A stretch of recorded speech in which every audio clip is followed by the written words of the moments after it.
Lord. खुदावन यीशु मसीह के नाम से फिर एक बार हम आप सबों को इस YouTube चैनल के अंदर स्वागत करते हैं।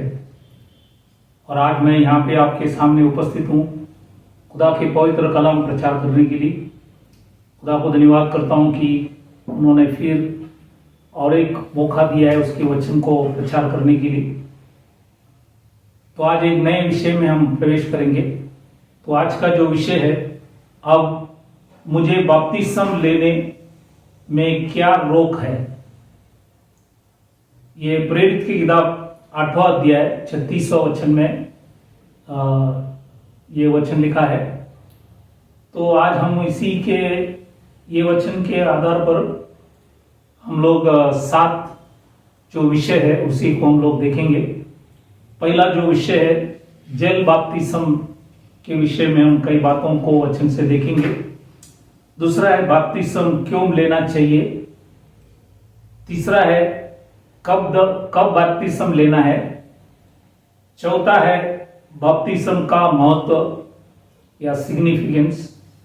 पांचवा है बपतिस्मा का शास्त्र संदर्भ या उदाहरण। छठवा है दुनिया में 2 सबसे प्रचलित अशास्त्रीय बपतिस्मा, मतलब शास्त्र में नहीं है वो, उसी को हम देखेंगे। और 7वां जो है, क्या एक व्यक्ति को फिर से बपतिस्म लेना चाहिए। तो ये 7 विषय जो है हम विस्तार में वचन से देखेंगे। तो आइए हम इस वचन को जानने के लिए हम लोग प्रार्थना करें ताकि खुदा हमें वचन की समझ दे। तो आइए सभी लोग अपने आंखों को बंद करें, सिरों को झुकाएं, प्रार्थना करें। Hallelujah hallelujah. खुदावन यीशु मसीह, राजाओं का राजा, प्रभु का प्रभु, समय के लिए खुदावन तुझे धन्यवाद देते कि फिर एक बार प्रभु आपने हमें मौका दिया है आपके वचन को प्रचार करने के लिए। आज के जो विषय, जो रोटी हम तोड़ेंगे, प्रभु हमारे समझ को खोल। पवित्र आत्मा से सुनने वाले सुनाने वाले दोनों के ऊपर दया कर, हमारी समझ को खोल और हमें सिखा ताकि हम सीखकर समझ कर तुझे आदर सम्मान करे। लो सभी के ऊपर दया कर, हर शैतान की युक्तियों से हमें बचा के रख और आपकी दृष्टि में योग्य करने के लिए आप हमें सिखा और सभी के ऊपर दया कर, अनुग्रह कर। ये छोटी सी विनंती खुदावन यीशु मसीह के नाम से मांगता हूं, सुन कबूल कर, आमीन। तो आज का जो विषय है, अब मुझे बपतिस्म लेने में क्या रोक है। ये प्रेरित की किताब 8वां अध्याय 36 में ये वचन है और ये है आज का विषय। इस विषय के अंदर 7 छोटा विषय भी है, तो उसी को हम देखेंगे। तो पहला है जल बपतिस्म। इसी के विषय में कई वचनों को हम देखेंगे। जल या पानी का जो बपतिस्म है उसी के विषय में। जब हम नया नियम में बपतिस्म के विषय में या बपतिस्म यूहन्ना बपतिस्मा देने वाले के द्वारा पेश किया गया है, तो उन्होंने ये शुरुआत किया है। मत्ती की सुवर्तमान 3 अध्याय 6वां वचन, मैथ्यू चैप्टर 3 वर्स 6, वहां पे लिखा है, उन्होंने अपने अपने पापों को मानकर यरदन नदी में उसे बपतिस्मा लिया। तो उस समय के लोग यूहन्ना द बपतिस्मा देने वाला, उन्होंने ये बपतिस्म के विषय में प्रचार शुरू किए और जो लोग वहां पे आए उन सभी लोगों ने पापों को मानकर यरदन नदी में बपतिस्म उन सभी लोगों ने लिया। मत्ती के सुवर्तमान 3 अध्याय 11 वचन में लिखा है, मैथ्यू चैप्टर 3 वर्स 11, वहां पे ये लिखा है कि मैं तो पानी से तुम्हें मन फिराव का बपतिस्म देता हूं। तो ये यूहन्ना का जो बपतिस्म था वो मन फिराव का बपतिस्म था। तो उन्होंने सभी लोगों को यीशु मसीह के पहले इस प्रकार बपतिस्म दिया गया। ये जो शब्द बपतिस्मा है, ये यूनानी भाषा में इसको कहते हैं बपतिसो।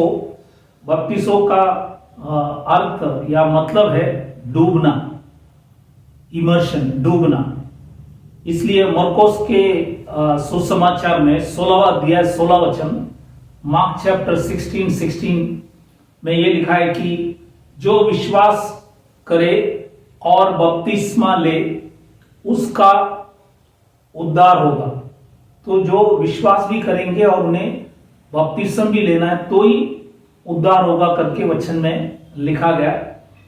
और पहली पत्रोस 3 अध्याय 21वां वचन, 1 पीटर चैप्टर 3 वर्स 21, वहां पे परमेश्वर के दास पत्रोस लिखा गया कि वो कहता है शुद्ध विवेक से परमेश्वर के वश में हो जाने का अर्थ है, मतलब ये बपतिस्म शुद्ध विवेक से परमेश्वर के वश में हो जाना, ये है बपतिस्म का विशेष अर्थ जो है।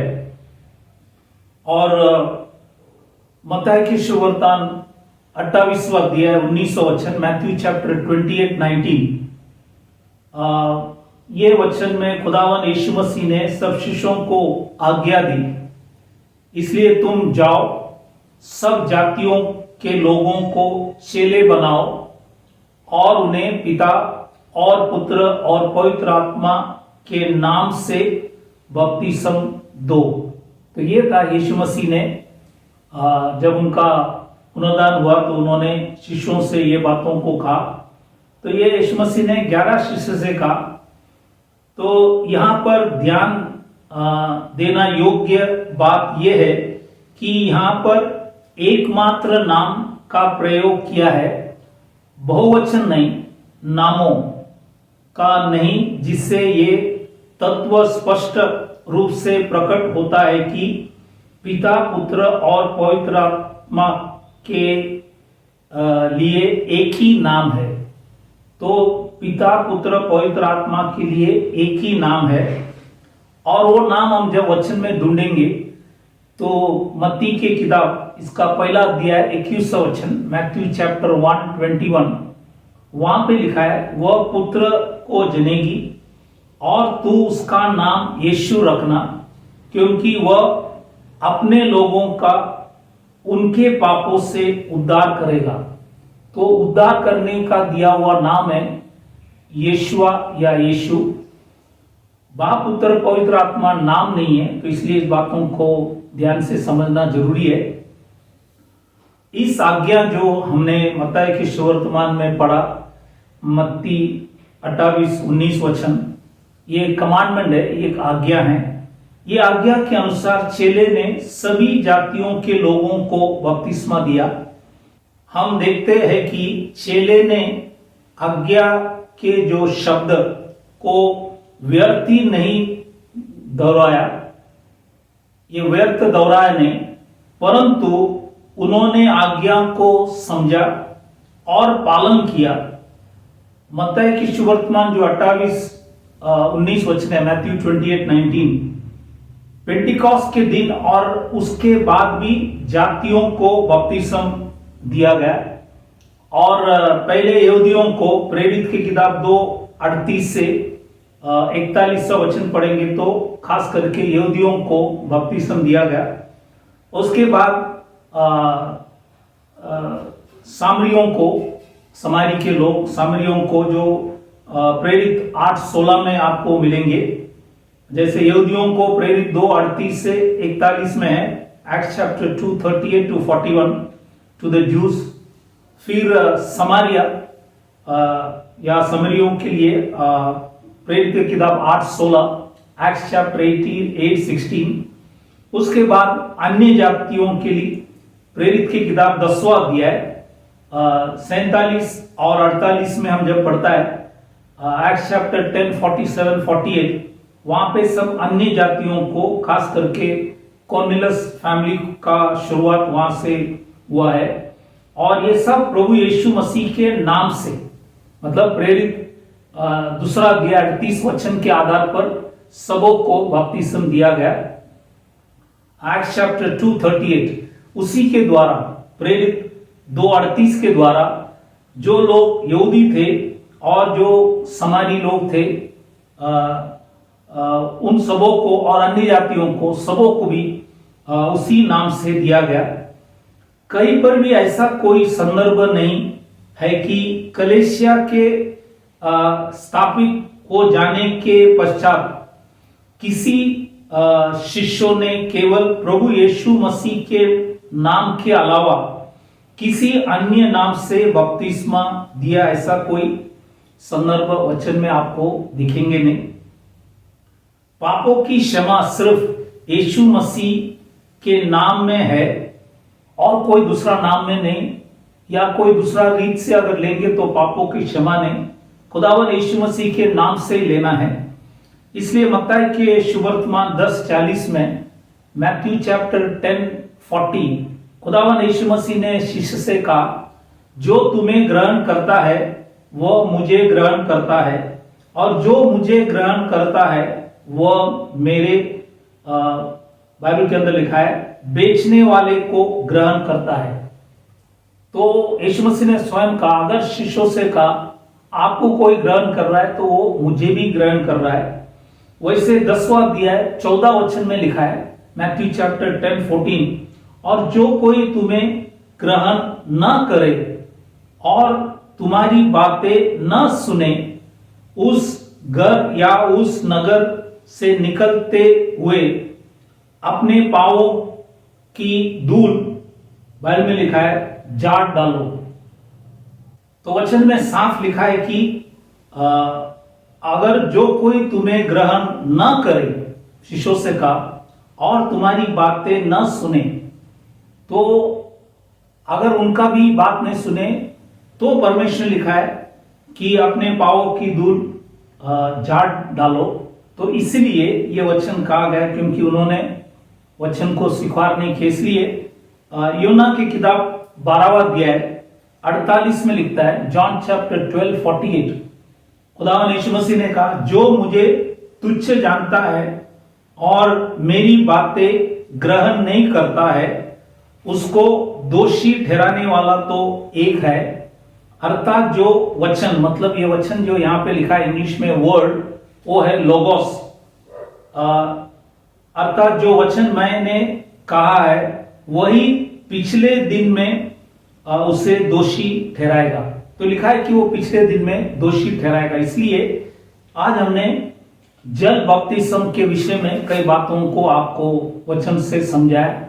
अब हम दूसरा विषय में जाएंगे, बपतिस्म क्यों लेना चाहिए। सवाल है कि बपतिस्म हमें क्यों लेना है। तो कई वचन हम इस पवित्र शास्त्र से हम देखेंगे, जैसे मरकोस की किताब 16वां अध्याय 16 वचन, मार्क चैप्टर 16:16, वहां पे लिखा है, जो विश्वास करे और बपतिस्मा ले उसी का उद्धार होगा। तो अगर हमें उद्धार होना है, हमें बचना है, तो हमें विश्वास करना भी है, और विश्वास करे और बपतिस्मा ले, बाइबल में लिखा है, उसी का उद्धार होगा। तो इसलिए उद्धार के लिए हमें बपतिस्म लेना है। दूसरा वचन है योना के 3रा अध्याय 5वां वचन, जॉन चैप्टर 3:5, वहां पे लिखा है, मैं तुझसे सच सच कहता हूं, जब तक कोई मनुष्य जल और आत्मा से न जन्मे तो वह परमेश्वर के राज्य में प्रवेश नहीं कर सकता। तो अगर परमेश्वर के राज्य में भी प्रवेश करना है तो हमें बपतिस्म लेना है, उद्धार पाना है तो हमें बपतिस्म लेना है। इसलिए हमने वचन से स्पष्ट इस बातों को हम देखा। और भी कई वचन हम देखेंगे। प्रेरित की किताब 2:38 में लिखता है, एक्ट्स चैप्टर 2:38, वहां पे लिखा है, तुम में से हरेक अपने अपने पापों की क्षमा के लिए यीशु मसीह के नाम से बपतिस्मा ले। तो यीशु मसीह के नाम से जब बपतिस्म लेता है तो ही हमारे पापों की क्षमा है। ये वचन एकदम साफ लिखा है, और कोई नाम से नहीं, इसी नाम से ही, खुदावन यीशु मसीह के नाम, क्योंकि वो मनुष्यों को स्वर्ग से दिया हुआ नाम है, इसलिए उस नाम से उद्धार है, उस नाम से हमें चंगाई, आशीष, आशीर्वाद, सब कुछ उसी नाम से है। और ये जो वर्ड इंग्लिश में है रेमिशन, क्षमा मतलब रेमिशन है इंग्लिश में। ये रेमिशन जो वर्ड है क्षमा, ये यूनानी भाषा में है आफिस ईस। अफीसिस मतलब स्वतंत्रता, क्षमा या मुक्ति, डिलीवरेंस, छुटकारा। तो ये बाइबल के अंदर लिखा है। ये है क्षमा का जो यूनानी भाषा में रेमिशन का जो मतलब मैंने आपको बताया। और एक वचन प्रेरित की किताब 22वां अध्याय 16 वचन, एक्ट्स चैप्टर 22:16 में लिखा है, खुदा ने अपने दास पौलुस को जब विश्वास में ले आए तो उनसे कहा, उठ बपतिस्मा ले और उसका नाम लेकर अपने पापों को धो डाल। तो खुदा ने ये पौलुस से विशेष कहा था, उन्होंने इस बातों की गवाही दिया। तो आज वचन से हमने 4 चीज देखा कि बपतिस्मा क्यों लेना चाहिए। एक है उद्धार के लिए हमें लेना है, दूसरा है स्वर्ग के राज्य में प्रवेश करने के लिए हमें लेना है, तीसरा हमने देखा पापों की क्षमा के लिए हमें लेना है, और पापों को धो डालने के लिए हमें बपतिस्मा लेना है। तो ये 4 चीज वचन से हमने आपको बताया कि बपतिस्मा क्यों लेना है। इसलिए इस बातों को ख्याल करना और वचन को अच्छे से समझ लेना कि क्यों हमें बपतिस्मा लेना है। तीसरा जो विषय है, कब बपतिस्मा लेना है। बहुत से सवाल है कि हमें कब लेना है, तो उसी को भी हम वचन से देखेंगे। तो प्रेरित की किताब 8वां अध्याय 37वां जो वचन है, एक्ट्स चैप्टर 8:37, वहां पे जो खोजा था, उन्होंने जो सवाल हमने जो विषय हमारा है, अब मुझे बपतिस्मा लेने में क्या रोक है, ये उन्होंने सवाल किया था। तब परमेश्वर के दास पौलुस ने कहा, यदि तू सारे मन से विश्वास करता है तो ले सकता है। उसने उत्तर दिया, मैं विश्वास करता हूं कि यीशु मसीह परमेश्वर का पुत्र है। तो यहां पे उन्होंने कबूली किया। तो कोई भी व्यक्ति 12 साल के बाद कोई भी व्यक्ति विश्वास करता है और अपने मुंह से कबूल करता है, तब उनको बपतिस्मा हम दे सकेंगे। इसलिए कबूली जरूरी है। इसलिए इन्होंने अपने मुंह से कबूल किया, क्योंकि फिलिपोस ने उनसे कहा, अगर विश्वास करेंगे तो देंगे, नहीं है तो नहीं है। तो इसलिए हमें किसी को जबरदस्ती करना नहीं। हर व्यक्ति वचन को पढ़कर, समझकर, सुनकर ग्रहण करे और खुद स्वयं आकर बोलना चाहिए कि मैं विश्वास करता हूं। जैसे खोजा ने अपने मुंह से कबूल किया, आकर फिलिपोस से कहा, मैं विश्वास करता हूं कि यीशु मसीह परमेश्वर का पुत्र है या वो सच्चा खुदा है। ये कोई भी व्यक्ति स्वीकार करेंगे और कबूल करेंगे और आकर कहेंगे, तो वो व्यक्ति बपतिस्मा लेने के लिए योग्य है। अब हम चौथा विषय में जाएंगे, बपतिस्मा का महत्व क्या है, सिग्निफिकेंस या इंपॉर्टेंस। क्यों बपतिस्मा हमें लेना है, ये बपतिस्मा हमें क्या दर्शाता है, उसी को हम देखेंगे। इसमें 3 चीज है। जो भी व्यक्ति बपतिस्मा लेता है, उनके जीवन में 3 चीज होता है। एक है, पहला पानी के अंदर जाना, दूसरा है पानी के नीचे जाना, और तीसरा है पानी से बाहर आना। अब ये 3 काम है बपतिस्मा के अंदर, और ये सब वचन के अंदर है। जैसा पानी के अंदर जाना मतलब प्रेरित की किताब 8वां अध्याय 38 में हमने पढ़ा है। वहां पे फिलिपोस और खोजा पानी के अंदर चला गया, मतलब पानी के अंदर खड़े थे। वो हमें क्या दर्शाता है, वो हमें मरण बताता है, डेथ। और ये रोमियो की किताब 6वां अध्याय, परमेश्वर के दास पौलुस रोमियो के जो लोग अन्य जाति लोग थे, उनको बपतिस्मा के विषय में कुछ भी जानकारी नहीं थे, उनको परमेश्वर के दास पौलुस ने उन्हें समझाया। और उस टाइम उन्होंने कहा, ये जो पानी में जाकर जब अंदर खड़ा रहता है, वो हमें मरण दर्शाता है। और पानी के नीचे जब 2 सेकंड के लिए उनको पानी के नीचे ले जाते हैं, तो पानी के नीचे जाना, ये कुलुस्सियों की किताब 2 अध्याय 12 में लिखा है। ये इसका मतलब है, पानी के नीचे जाना मतलब गाड़ा जाना, मतलब यीशु मसीह को मारा गया, उसके बाद यीशु मसीह को गाड़ा गया। तो ये बपतिस्मा हमें गाड़ने के विषय में भी हमें दर्शाता है। ये भी रोमियो की किताब 6वां अध्याय 4 वचन में, रोमन चैप्टर 6:3, 6:4, 6:5, ये तीनों वचन जब पढ़ेंगे वहां पे मरण, गाड़ा जाना और पुनरुत्थान जो है, यहाँ पे तीनों चीज लिखा है। और तीसरा चीज है पानी से बाहर आना। 2 सेकंड के लिए परमेश्वर के दास जब आपसे कबूली करवा कर जब आपको पानी के नीचे ले जाते हैं 2 सेकंड के लिए, उसके बाद जब आप बाहर आते हैं, ये भी वचन प्रेरित 8वां अध्याय 39वां वचन में आपको मिलेंगे।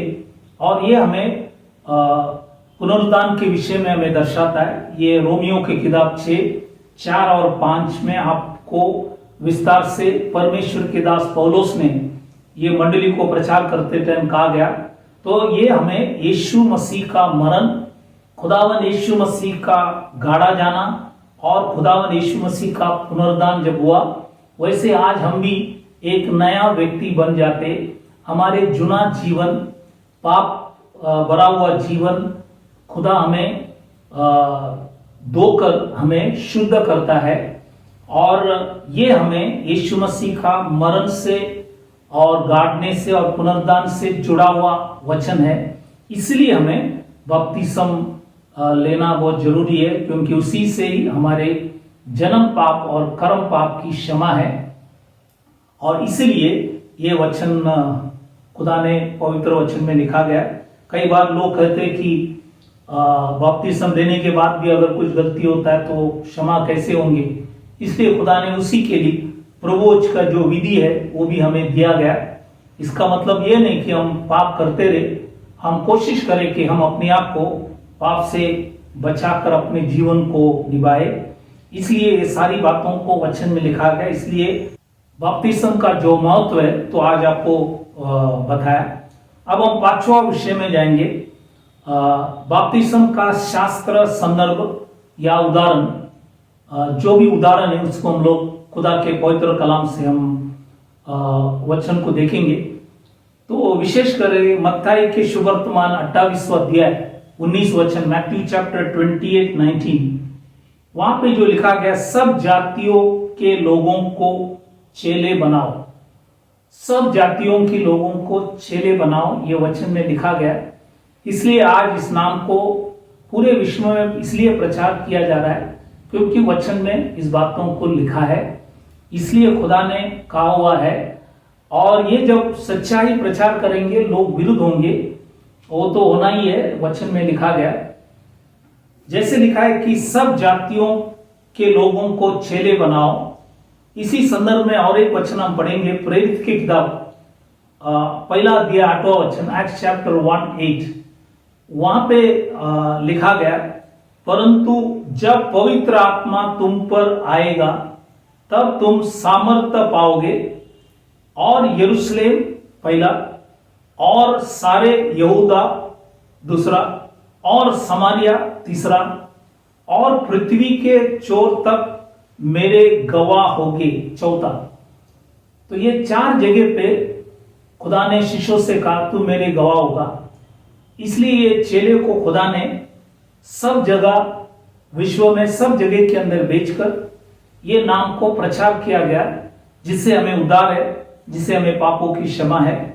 इसलिए जब हम वचन पढ़ेंगे तो आज ये 4 जगह पे प्रचार हुआ है, और उन सबों को किस नाम से बपतिस्मा दिया वो आज हम वचन से विस्तार में देखेंगे। तो पहला चीज है, जैसे शिष्य से कहा कि तुम 4 जगह पे गवाही होगा, और बाइबल के अंदर लिखा है गवाह होगा। पहला यरूशलेम और यहूदिया। तो वहां पे आप देखेंगे प्रेरित की किताब 2:38 से 41 तक जब पढ़ेंगे, एक्ट्स चैप्टर 2:38-41, वहां पे 3000 लोगों को बपतिस्मा दिया, और ये 3000 लोगों को खुदावन यीशु मसीह के नाम से दिया गया, जो मत्ती के सुवर्तमान 28वां अध्याय 19 वचन, मैथ्यू 28:19, यहाँ पे परिपूर्ण हुआ जब शिष्य लोगों ने उस वचन को समझकर खुदावन यीशु मसीह के नाम से बपतिस्म दिया, क्योंकि शिष्यों ने समझ लिया कि बाप या पिता, पुत्र, पवित्र आत्मा ये खुदावन यीशु मसीह है। इसलिए यहाँ पे आप देखेंगे जब मंडली का शुरुआत हुआ, 3000 लोगों को खुदावन यीशु मसीह के नाम से बपतिस्म दिया गया। उसके बाद समारिया में आप देखेंगे फिलिपोस गए थे, वहां पे उन्होंने प्रचार किया। और प्रेरित की किताब 8, 12 और 16 में आप पढ़ेंगे, उनको भी खुदावन यीशु मसीह के नाम से बपतिस्म दिया गया। उसके बाद जो लिखा है कि पृथ्वी के छोर तक, मतलब ये अन्य जातियों के लोगों के बीच में, और उसमें शुरुआत परमेश्वर के दास पत्रोस ने शुरुआत किए थे। लेकिन उससे पहले कुश देश का जो खोजा था उसी को फिलिपोस ने, उनको भी बपतिस्म दिया गया। वो प्रेरित की किताब 8वां अध्याय 27 वचन, 37 वचन, 38 वचन जब हम पढ़ेंगे, वहां पे आप देखेंगे ये जो कुश देश का जो खोजा था उनको दिया गया है। यहाँ पे कुश देश मतलब ये अफ्रीका महाद्वीप जो है, मतलब कॉन्टिनेंट, इसको खुदा वहां तक वचन पहुंचाया गया। उसके बाद तो कुरनेलियुस को परमेश्वर के दास पत्रोस फर्स्ट टाइम अन्य जाति लोगों के बीच में जाकर वचन को प्रचार किया। तो प्रेरित की किताब 10वां अध्याय 47वां वचन और 48वां वचन, एक्ट्स चैप्टर 10, 47, 48। तो यहाँ पे आप देखेंगे कुरनेलियुस इटाली के थे, मतलब यूरोप जो महाद्वीप है वहां पे खुदा ने वहां तक संदेश वचन को पहुंचाया। जैसे हमने देखा कि अफ्रीकन महाद्वीप मतलब कॉन्टिनेंट में वचन पहुंचा गया, वैसे यूरोप महाद्वीप कॉन्टिनेंट में भी पहुंचा गया। वचन में ये भी है, कुरिन्थियन की जो लोग है, कुरिन्थियों की लोग और क्रिस्पस जो था, प्रेरित की किताब 18वां अध्याय 8वां वचन, एक्ट्स चैप्टर 18:8, वहां पे आप देखेंगे उन्होंने भी खुदा के वचन को आदर सम्मान किया और उनको भी खुदावन यीशु मसीह के नाम से बपतिस्म दिया गया। और जब लिखा है कि पृथ्वी के छोर तक, मतलब हिंदुस्तान के अंदर भी खुदा ने 2 शिष्यों को भेजा गया AD 52 में, 52 में, थॉमस और बार्थलोमाई। पहले थॉमस आए, उसके पीछे बार्थलोमाई आए। थॉमस केरला में आए, बार्थलोमाई कल्याण में आए। और ये जब हिंदुस्तान में आए तो आसिया महाद्वीप भी खुदा ने कवर किया। तो 3 कॉन्टिनेंट, मतलब 3 महाद्वीप को खुदा ने कवर किया, अफ्रीका, यूरोप और आसिया। तो इसलिए सब जगह वचन को पहुंचा गया और सभी लोगों ने उस नाम को प्रचार किया। उस नाम से सबों को खुदावन यीशु मसीह के नाम से बपतिस्म दिया गया। तो ये जो उदाहरण हमने देखा कि खुदा के वचन बाइबल में लिखा था कि जब तुम सामर्थ पाओगे, यरूशलेम और सारे यहूदिया और समारिया और पृथ्वी के छोर तक मेरे, बाइबल में लिखा है, गवाह होगे। तो ये उदाहरण से हम ये जानते हैं कि जिस व्यक्ति ने बपतिस्मा लिया, चाहे वे यरूशलेम, यहूदा, समारिया या पृथ्वी के छोर से किसी भी स्थान का वासी क्यों ना हो, प्रत्येक ने, बाइबल के अंदर लिखा है, अपने विभिन्न राष्ट्र के होते हुए भी केवल यीशु मसीह के नाम से ही बपतिस्म लिया है। प्रचारकों ने केवल एक ही नाम का, अर्थात यीशु के नाम का प्रचार किया, क्योंकि परमेश्वर का वचन कहता है, वचन में या काम में या कार्य में जो कुछ भी करो सब प्रभु यीशु मसीह के नाम से करो। ये वचन कुलोसियों की किताब 3 अध्याय 17 वचन में लिखा है। इसलिए बपतिस्म का जो शास्त्र संदर्भ उदाहरण जो हमने देखा, सभी जगह पे खुदावन यीशु मसीह के नाम से बपतिस्म दिया गया और उसी नाम से है पापों की क्षमा है। इसलिए आपको ये चारों जगह में जो लोगों ने बपतिस्मा लिया वो सारी वचनों को हमने बताया और हमने ये भी देखा कि 3 कॉन्टिनेंट 3 महाद्वीप कवर किया गया, अफ्रीका, यूरोप और आसिया। तो खुदा के वचन देखो जैसा उन्होंने लिखा गया वो सभी जगह पर खुदा ने उसको वचन को पहुंचाया। इसलिए आज भी सच्चाई को दुनिया में प्रचार किए जा रहे, क्योंकि हम लोग अंतिम समय के अंदर है। अब हम 6वां विषय में जाएंगे।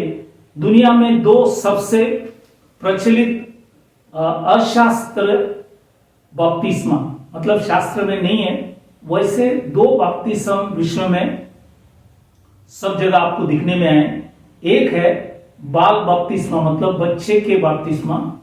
दूसरा है तृत्व की नाम से बपतिस्मा, वो है पिता पुत्र पवित्र आत्मा के नाम से। तो ये 2 बपतिस्मा जो है सब जगह प्रचलित है, सब जगह फेमस है। और विशेष एक बात यह बताना है, पहले हम बाल बपतिस्मा मतलब बच्चों की बपतिस्म के विषय में संप्रदाय कलेसियां मतलब डिनोमिनेशन जो है बाल बपतिस्म का पालन करते हैं। वो एक वचन परमेश्वर के पवित्र कलाम से दिखाते हैं। वो ये है, प्रेरित की किताब 16 अध्याय 33 में लिखा है, रात को उसी घड़ी उसने मतलब पौलुस ने उन्हें ले जाकर उन्हें बाइबल के अंदर लिखा है गाँव धोए और उसने अपने सब लोगों समेत तुरंत बपतिस्म लिया। यहाँ फिलिपी की जो दरोगा है उसका बपतिस्म के विषय में लिखा है। वचन में जब लिखा गया सब लोगों समेत, ये जो वाक्य सब लोगों समेत, संप्रदाय कलेसिया मान लेता है कि बच्चे भी वहां पे थे, इसलिए वो बच्चों को बपतिस्म देता है। और विशेष एक बात, ये बात जान लेना, एक बच्चे बचपन की अवस्था में खुदा को जानने या उस पर विश्वास करने की स्थिति में नहीं है। वह नहीं जानता कि पाप क्या है। और जब बच्चे जन्म लेता है उसके बाद एक नामकरण समारोह मतलब एक सेरेमनी होता है और उसमें बपतिस्म किया जाता है। ये नामकरण सेरेमनी जो है समारोह है और उसमें क्या करता है कि बपतिस्म दे देता है कि एक छोटे बर्तन के अंदर पानी लेकर जो भी दास होता है वो उस बच्चे के ऊपर 3 बार पानी से उसके सिर के ऊपर हाथ जब रखता है तो वो बपतिस्म दिया जाता है उस ढंग से। और ये आपको शास्त्र में ये ढंग आपको कहीं भी नहीं है, लेकिन आज बहुत से कलेसियां इस ढंग से बपतिस्म देते हैं। और दूसरा जो ढंग हमने बताया तृत्व बपतिस्म, मतलब वो है पिता पुत्र पवित्र आत्मा के नाम से। ये खास करके पेंटिकॉस्टल चर्च और विश्वासियों की जितने भी कलेसियां हैं ये इस ढंग से बपतिस्म देते हैं, पालन करते हैं।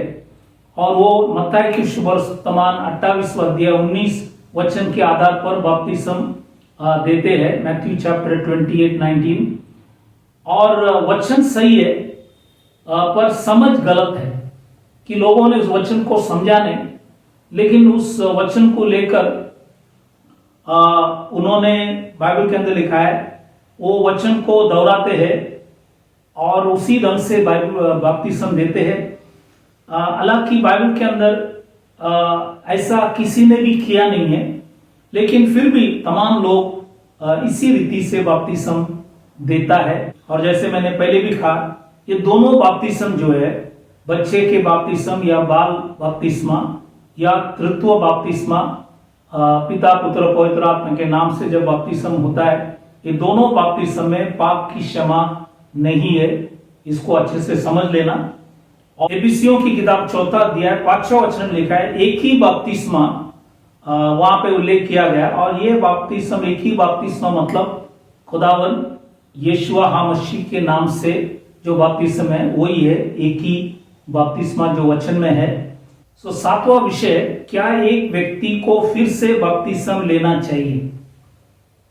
अगर उन्होंने बाल बपतिस्मा मतलब बच्चे के बपतिस्मा ले चुका है या पिता पुत्र पवित्र आत्मा के नाम से ले चुका है, तो बहुत से लोग कहता है कि हमने तो ले लिया, तो हमें दोबारा क्यों लेना है?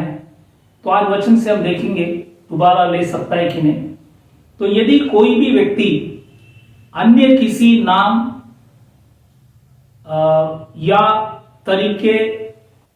अलग तरीके से बपतिस्मा लेता है जो कि पवित्र शास्त्र में उल्लेख नहीं है, तो उसे यीशु मसीह के नाम से बपतिस्मा लेना चाहिए, क्योंकि केवल वही नाम जो है पापों को धो सकता है, वही नाम पापों को धो सकता है। जैसे प्रेरित 22वां अध्याय 16 वचन में लिखा है, एक्ट चैप्टर 22:16। तो बाइबल के अंदर बपतिस्मा का दोबारा जो लेने के विषय में, फिर लेने के विषय में दो उदाहरण है, दो उदाहरण उल्लेख किया है, उसी को हम वचन से देखेंगे।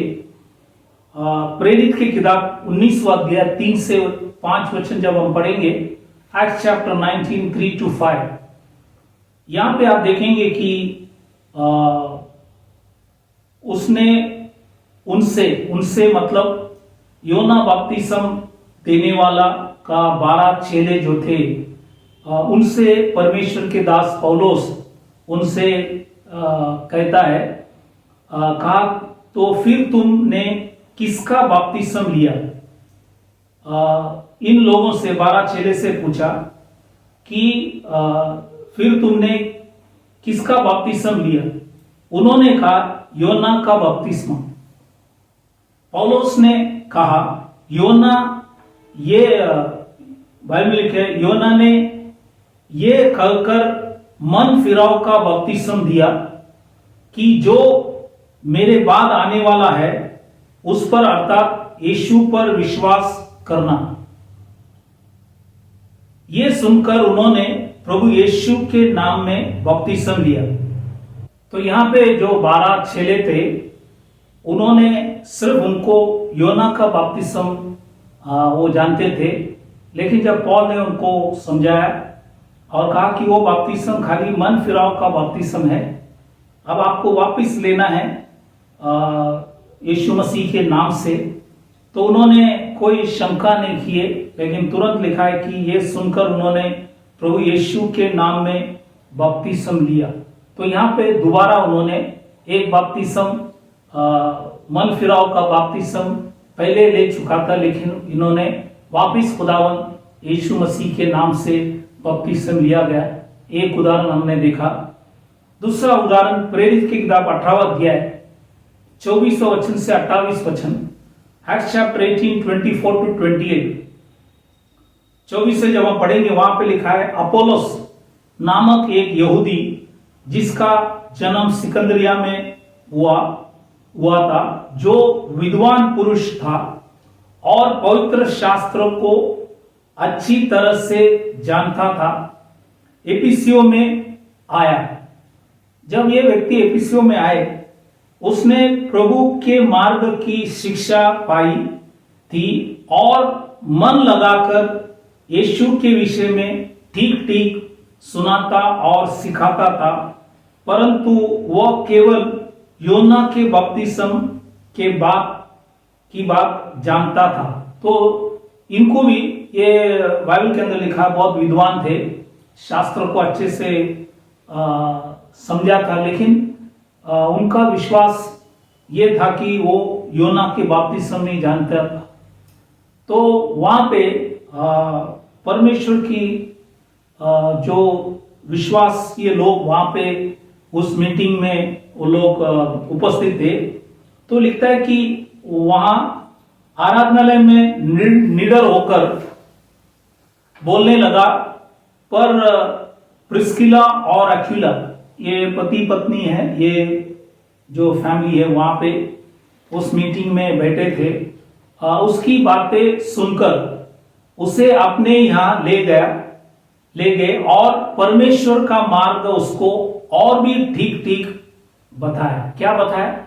उनको भी समझाया। जैसे पौलुस ने वो 12 यूहन्ना बपतिस्मा के जो चेले थे उनको समझाया, वैसा ये जो फैमिली प्रिस्किला और अक्विला अपोलोस को भी समझाया। अपोलोस को जब समझाया तो वो विरोध नहीं किया, उन्होंने इसको स्वीकार किया, क्योंकि उनको खुदा ने आत्मा से समझ दिया कि ये जो पति पत्नी जो कह रहा है ये वचन के आधार पर है। इसलिए आगे आप देखेंगे 28 वचन में लिखता है, क्योंकि वह पवित्र शास्त्र से प्रमाण दे देकर कि यीशु ही मसीह है, बड़ी प्रबलता से यहूदियों को सबके सामने निरुत्तर करता रहा। मतलब उनको सबको समझाता गया कि ये जो यीशु शरीर में आया वही मसीह है। और उनको जब प्रिस्किला और अक्विला ने विस्तार से समझाया तो उन्होंने भी खुदावन यीशुआ मसीह के नाम से, वहां पे तो लिखा नहीं है लेकिन समझना कि उन्होंने भी बपतिस्मा लिया। तो इसलिए यहाँ पे 2 उदाहरण आपको बताए गए कि फिर से बपतिस्मा लेना चाहिए। यदि आपका बपतिस्मा बच्चे का बपतिस्मा हुआ है या पिता पुत्र पवित्र आत्मा के नाम से हुआ है तो आपको वापस खुदावंद यीशु मसीह के नाम से लेना जरूरी है। तो उसी के नाम से हमें क्षमा प्राप्त होता है। इसलिए आज यहाँ पे जो विषय था, अब मुझे बपतिस्मा लेने में क्या रोक है, ये जो खोजा ने सवाल पूछा था, तब फिलिपोस ने उनको उत्तर दिया और उनसे कहा यदि तू विश्वास करता है तो आप ले सकता है। तो उन्होंने कबूली किया और इसलिए आज जो भी बपतिस्मा लेना है उनको कबूली करना है, उनको समझना है, किसी के बातों पर जाना नहीं। कोई प्रचारक क्यों न हो, जो भी आप सुनते हैं शास्त्र से उसको ढूंढना, परखना, समझ लेना, तो फिर कोई भी चीज को मानना। इसलिए आज काफी सालों से वचन को पढ़कर, वचन को ढूंढकर आपको ये विषय इसलिए समझाया क्योंकि ये आदि में जो कलीसिया था, पेंटिकॉस्ट, उस टाइम की विश्वास है। उसके बाद ये सब फर्क जो आपको दिखने में आएंगे कि शिक्षण जो आदि में थे उससे सब बदल गए। इसलिए इसको जानना बहुत जरूरी है। अगर शास्त्र आप दिल से पढ़ेंगे तो आपको सही चीज जरूर परमेश्वर की आत्मा प्रकाशित करेंगे, क्योंकि वचन में कोई गलत नहीं, समझ में गलत है। इसलिए हमको हर चीज को परख कर करना है ताकि खुदा हमें आशीष करे, आशीर्वाद करे। गए हफ्ते में हमने एक ही खुदा के विषय में आपको प्रचार किया।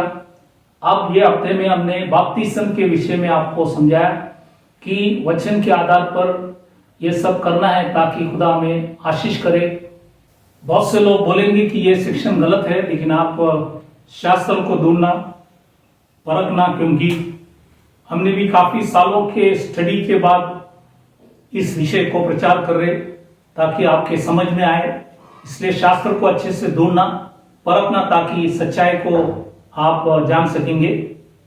खुदावंद यीशु मसीह का आने का समय करीब है, इसलिए हर वचन को परखना, समझना बहुत जरूरी है। विश्व में बहुत से मंडलियां है, बहुत से रीत रिवाज है, इसलिए हमें आदि शिक्षण जो है, तो पेंटिकॉस्ट के दिन प्रेरित लोग ने जो प्रचार किया उसी के आधार पर हमें सब कुछ करना है ताकि खुदा हम सबों को वचन के समझ दे। इसलिए हम प्रार्थना करें।